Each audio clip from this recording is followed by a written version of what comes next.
Hello everyone, welcome to this channel LIS mind map. आज का विषय OCLC है।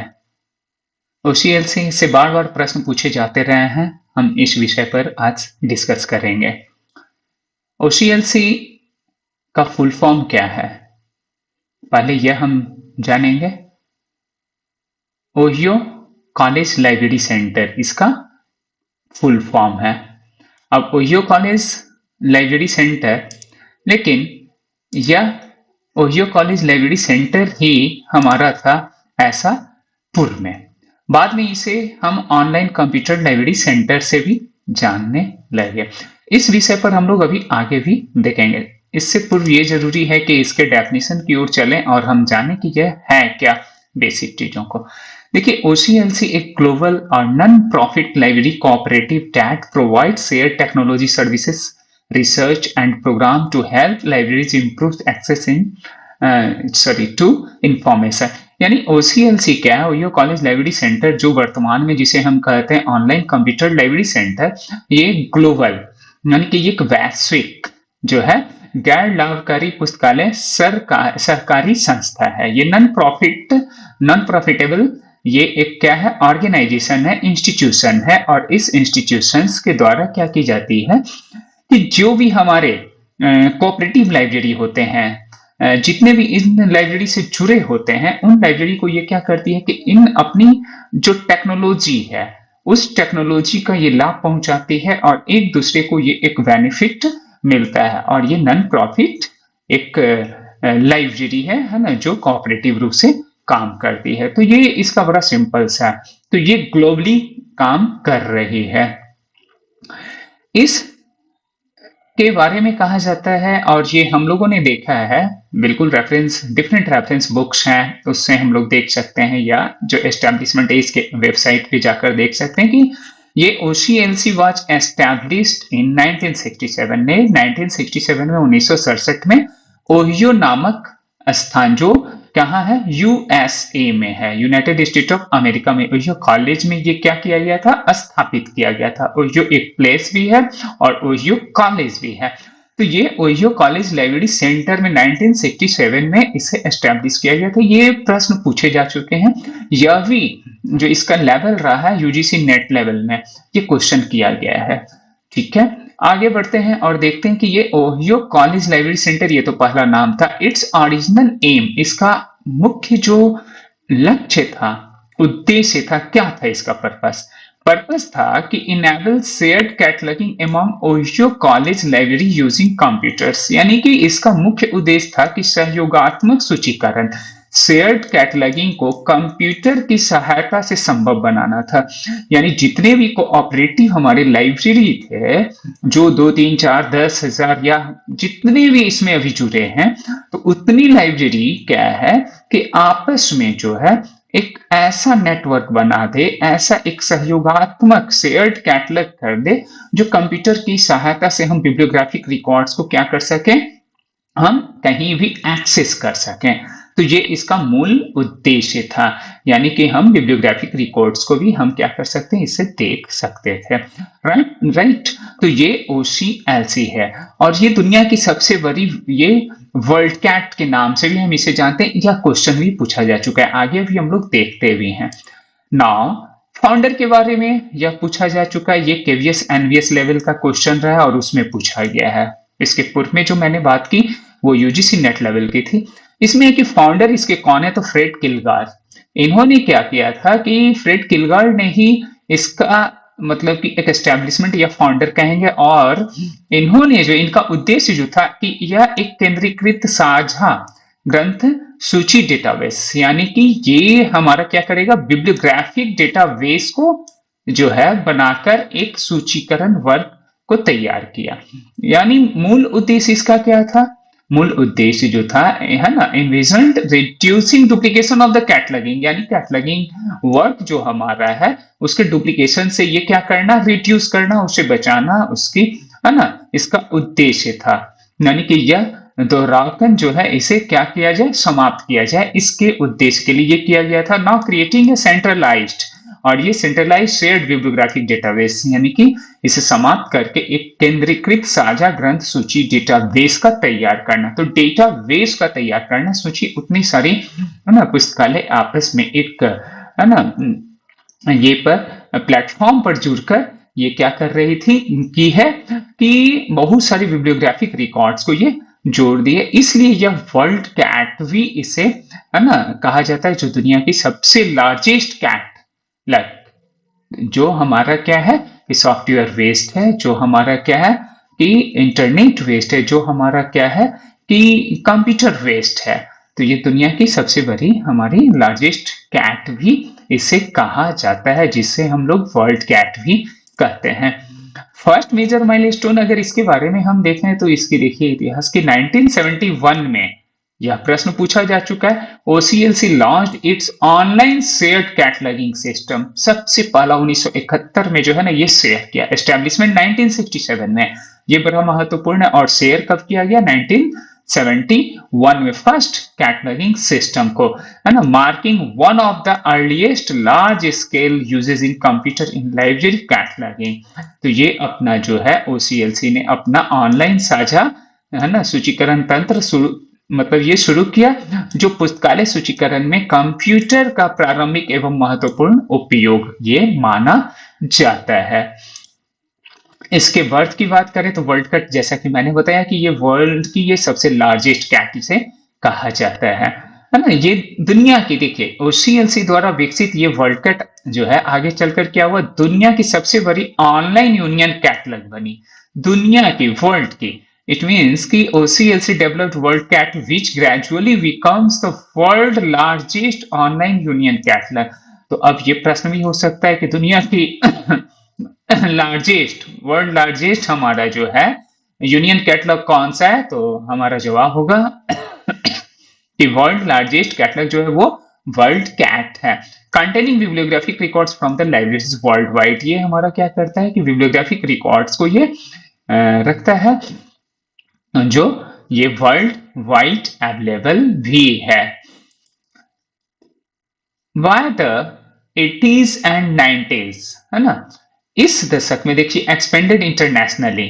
अब देखिए 1980 और 1990 के दशक में जो है ये क्या हुआ था कि connecting libraries across Europe, Asia, Africa, यानी कि इंटरनेशनली ये एक्सपेंड हुआ, इंटरनेशनली अंतरराष्ट्रीय स्तर पर इसका क्या हुआ कि ये विस्तार इसका हुआ OCLC का, और ये यूरोप में, एशिया में, अफ्रीका और ऑस्ट्रेलिया तक ये पहुंच गया। जबकि 1991 में same was officially change into the online computer. अब मैंने एक बात कही पूर्व में कि ये जो है पहले ओहियो कॉलेज लाइब्रेरी सेंटर था, ये ऑनलाइन की जगह क्या था, ओहियो कॉलेज। चूंकि ओहियो कॉलेज में ये हमारा क्या हुआ था, स्थापित हुआ। तो ये ओहियो कॉलेज लाइब्रेरी सेंटर जो है कब कहलाने लगा, OCLC 1991 में ये ऑनलाइन कंप्यूटर लाइब्रेरी सेंटर। तो ये हमारा है जवाब होगा 1991 में। बहुत इंपॉर्टेंट यह प्रश्न पूछे जा चुके हैं। तो 1991 में जो है ये हमारा कहलाने लगा online computer library centre. To reflect its global scope, ये ग्लोबल स्कोप में इसका नाम बदलकर रख दिया गया था ऑनलाइन कंप्यूटर लाइब्रेरी सेंटर, जिससे इसका वैश्विक स्वरूप जो है स्पष्ट हो गया था, है ना। क्योंकि ये ओहियो कॉलेज एक USA की एक है ना टाउन में पहले था, वहां से शुरुआत हुई, और ये वर्ल्ड वाइड जब सर्विस देने लगी, वर्ल्ड वाइड जब जुड़ गई, इसकी नेटवर्क बड़ी हो गई, देन ऑटोमेटिक इसे कहा जाने लगा। और ये सुइटेबल एप्रोप्रिएट, ये हमारा क्या था, एक टर्म्स था और टर्मिनोलॉजी भी था, सो दैट की ये चेंज किया और इसका नामकरण कर दिया गया ऑनलाइन कंप्यूटर लाइब्रेरी सेंटर, इसलिए इसे कहा गया था, राइट। नाउ अब इंडियन सिनेरियो में हम लोग बात करें तो the Indian national scientific documentation centre जो है इंस्टॉ, वर्तमान में हम इसे क्या कहते हैं, यही हमारा निष्क्रिय हो गया।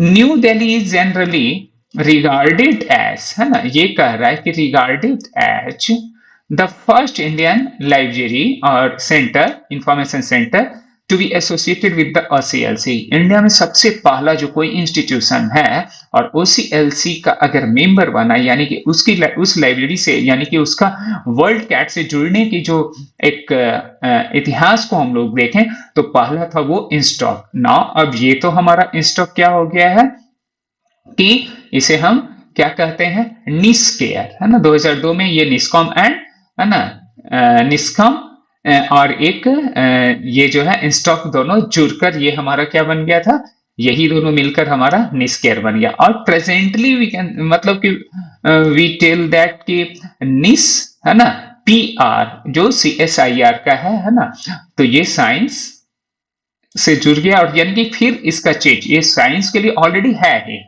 ना, Indian national scientific documentation centre है, तो ये साइंस के लिए ही है, सीएसआई के आर के लिए।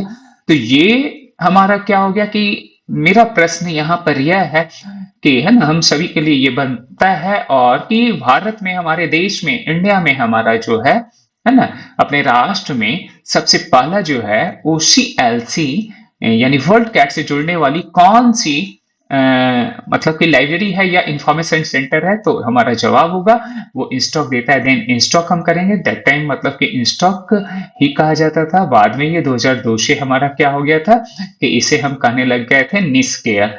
तो ये निस्केयर या इंस्टॉक देता है, तो हमारा सही जवाब या होगा।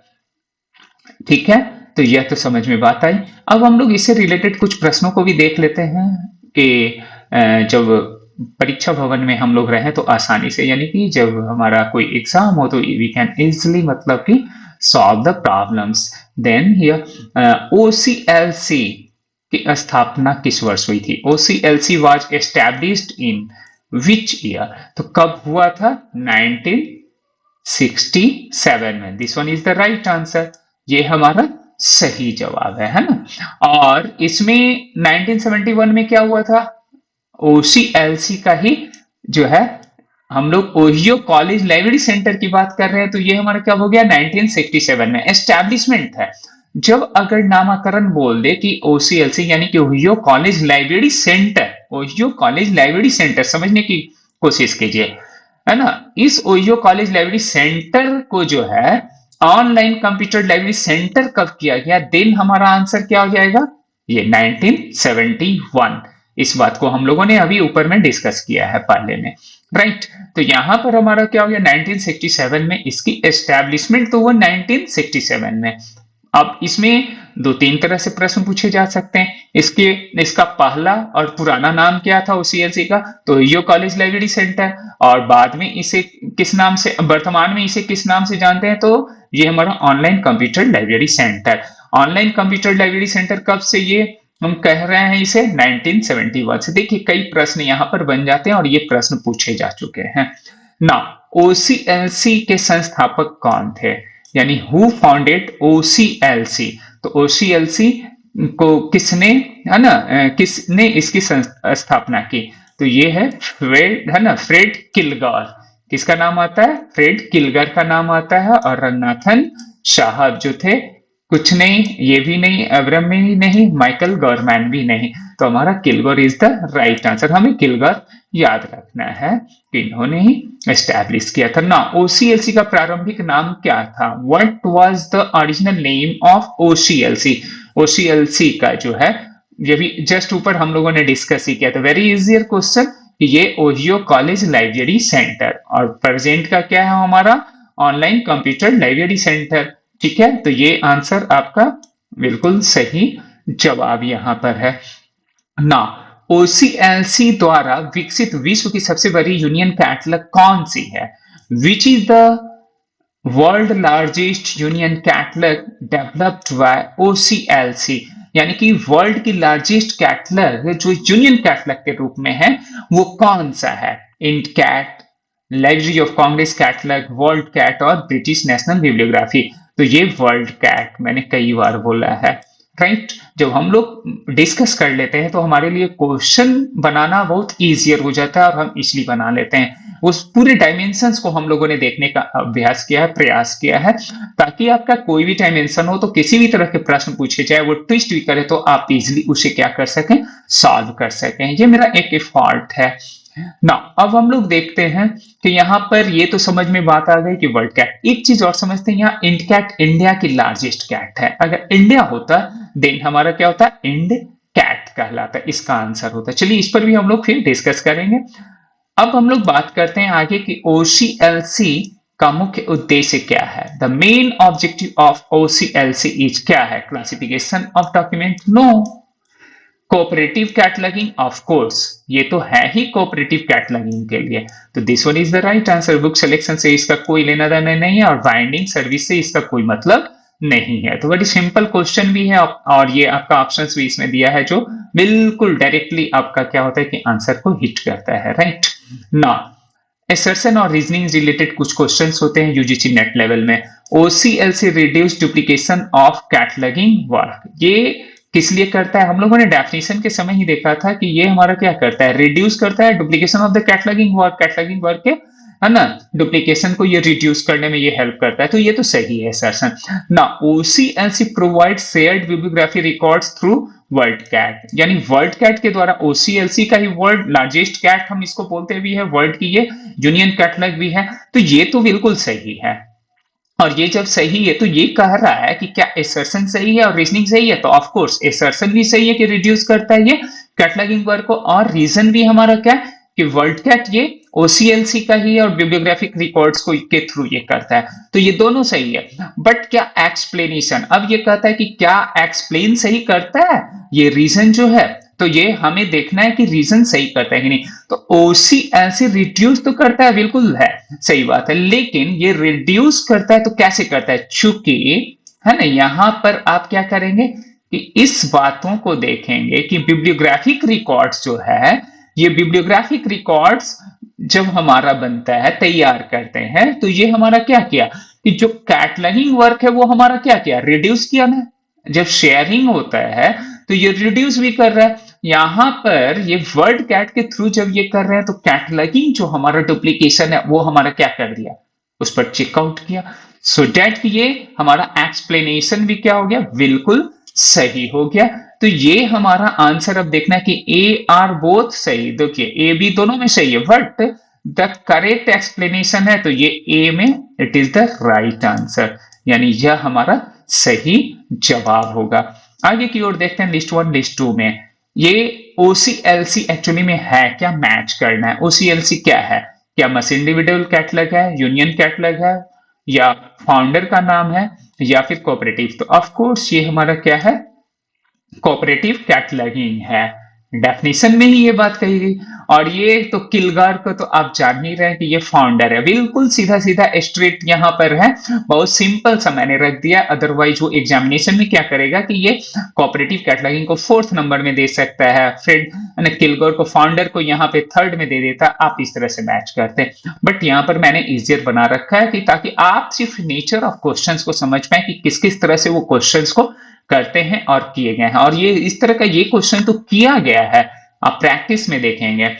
नाउ वर्ल्ड कैट हमारा क्या है, तो ये सबसे लार्जेस्ट यूनियन कैटलॉग है, तो ये लार्जेस्ट है, ये भी तो क्लियर ही है कि ये यूनियन कैटलॉग है। और कैसा है हमारा, लार्जेस्ट, वर्ल्ड की लार्जेस्ट हमारा यूनियन कैटलॉग है, तो सो दैट ये हमारा आंसर हो गया इसका ये। और मार्क हमारा क्या है, मशीन रीडेबल कैटलॉग फॉर्मेट है, ये फॉर्मेट है, सो दैट कि ये हमारा राइट हमारा क्या हो गया, सही मैचिंग हो गया। अब इसी में आपका दिया होगा है ना, ए का 1, ए का 2, बी का 2, सो दैट इस तरह से कंटिन्यू सो ऑन, तो आप उसमें से चूज कर लेंगे कि कौन सा सही है और उसे सही मार्क करेंगे, ठीक है ना।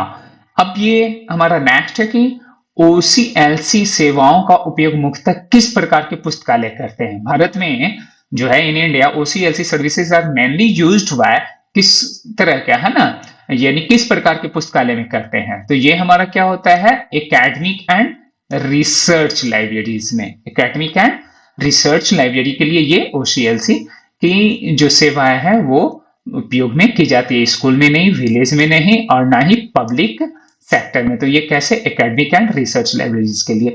ओसीएलसी से जुड़ने वाला पहला भारतीय पुस्तकालय सूचना केंद्र कौन सा था, अभी ऊपर हम लोगों ने बहुत बढ़िया से इस पर डिस्कस किया। First Indian library information centre associated with the OCLC was, वो कौन सा है, इन स्टॉक न्यू दिल्ली, या यहाँ निस्केर भी अगर रहता आंसर देन क्या होता हमारा, उसी का नया नाम है। ठीक है, तो ये हमारा ठीक है निस्केर। ठीक है, तो ये हमारा क्या हो गया टी इसका सही आंसर हो गया। ठीक है, इंस्टॉक दे रखा है इसलिए इंस्टॉक देंगे। नाउ हम लोग नेक्स्ट करते हैं, निम्नलिखित में से कौन सी संस्था ओसीएलसी की भारतीय राष्ट्रीय समकक्ष यानी कि काउंटर पार्ट मानी जाती है। Which Indian organisation is often compared with OCLC, किससे हम लोग कंपेयर करते हैं, जो ओसीएलसी के मतलब कि ये हमारा कंपैरेटिव है, कंपैरिजन किए जाते हैं। तो ये हमारा है इनफ्लिबनेट, ये क्या करती है, जैसे इंडकैट इसी के द्वारा हमारा है ना, इंडिया की लार्जेस्ट कैट, वर्ल्ड कैट जैसे हम लोगों का वर्ल्ड का है ना, तो यहाँ की क्या है इंड कैट, इंडिया की अगर पूछी गई क्वेश्चन है, ये यूजीसी नेट की ही क्वेश्चन है, तो ये हमारा जवाब इंड कैट है। राइट, तो ये हमारा हो गया इंड कैट। राइट, तो this one is the INFLIBNET, through the INFLIBNET, तो ये इसका काउंटर पार्ट माना जाता है। भारत में ओसीएलसी का उपयोग किस उद्देश्य के लिए किया जाता है। In India OCLC is used mainly for, ये किस चीज के लिए, book acquisition, classification only and cooperative cataloguing and resource sharing. तो this one is the right answer, और ये हमारा बिल्कुल सही जवाब है। तो हम लोग यहाँ पर cooperative cataloguing and resource sharing, ये हमारा सही जवाब है। आगे बढ़ते हैं और देखते हैं हम लोग भारत में ओसीएलसी की सदस्यता सामान्यतः किसके माध्यम से ली जाती है। ठीक है, OCLC membership in India is usually taken by, ये जो है क्या इंडिविजुअल लाइब्रेरियन के द्वारा, सपोज मैं और आप अगर कोई लाइब्रेरियन है, क्या ये ले सकते हैं? नो। स्टेट गवर्नमेंट के द्वारा ये मिल जाएगी? No. Institutions and libraries, of course institutions and library, library होगा और इंस्टीट्यूशन होगा तो वो ओसीएलसी का मेंबर बन सकता है। प्राइवेट पब्लिशर तो कभी भी नहीं हो सकता है। तो ये इसका बिल्कुल सही जवाब है। भारत में ओसीएलसी सेवाओं का उपयोग बढ़ने का मुख्य कारण क्या रहा? बड़ा ही अच्छा और लॉजिकल क्वेश्चन है। The main reason for increased use of OCLC in India was, तो ये कहता है कि ओसीएलसी सेवाओं का उपयोग बढ़ने का मुख्य कारण क्या रहा है? क्या मैनुअल कैटलॉगिंग है, इसलिए मैनुअल कैटलॉगिंग, ये तो ऐसे भी गया क्योंकि ये सॉफ्टवेयर बेस्ड है, ये हमारा कंप्यूटर बेस्ड है, तो ये तो पहले कट गया। राइट, नाउ ये लाइब्रेरी ऑटोमेशन एंड नेटवर्किंग, चलिए इस पर तो हम लोग बिल्कुल मानते हैं। और printing indexing service, no, indexing service नहीं, गवर्नमेंट मैंडेट, नो। यानी कि ये फाइनली हमारा नियरेस्ट आंसर, तो सो दैट कि library automation and networking is the right answer, ये हमारा बिल्कुल सही जवाब है। इस तरह से हम लोगों ने कई प्रश्नों को भी किया, ओसीएलसी के बारे में जाना, उनके विभिन्न पहलुओं को हम लोगों ने देखा, और कंसाइज वे में मेरी कोशिश है कि ये कम से कम समय में आपको मैक्सिमम आउटपुट मिल सके, इसके लिए ये मेरा प्रयास है। तो थैंक यू सो मच कि आपने वॉच किया पेशेंसली। फिर मिलता हूं नए टॉपिक के साथ। Thank you once again.